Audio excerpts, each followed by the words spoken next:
సంక్రాంతి నెల భోగి పండుగ రోజున చంటి పిల్లలకి భోగి పళ్ళ వలె పోయిట్టు మనందరం చూస్తుంటాం.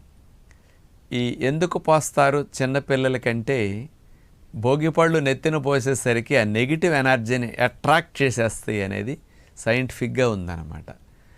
ఆ రేగి పళ్ళని భోగి పళ్ళగా నెత్తి మీద పోసి అందరు ఆశీర్వచనాలు అందించటంతో ఆ కింద పడ్డ పళ్ళన్నిటినీ ఎంతోమంది పిల్లలు చుట్టూరు కూర్చుని ఏరుకుని పట్టుకెళ్ళి తినేస్తారు. ఈ సీజన్లో రేగిపండు తప్పనిసరిగా అలా తినాలి. చూడండి, పట్టుకెళ్ళి అన్ని పిల్లలే తినలేరు కదా, అందరూ పెద్దవాళ్ళతో సహా తింటారు ఈ సీజన్లో రేగి పళ్ళని. ఆ చిన్న రేగి నాటు పళ్ళని తినటం వల్ల అనేక ఆరోగ్య లాభాలు ఉన్నాయి. ముఖ్యంగా లివర్కి అసలు ఎంత హెల్ప్ చేస్తాయో, ఇమ్యూనిటీకి ఎంత హెల్ప్ చేస్తాయో వింటే ఈ సీజన్లో మీరు మిస్ అవ్వకుండా తినేస్తారనమాట. అలాంటి చిన్న రేగికాయల్లో పోషకాలు ఏముంటాయని చూస్తే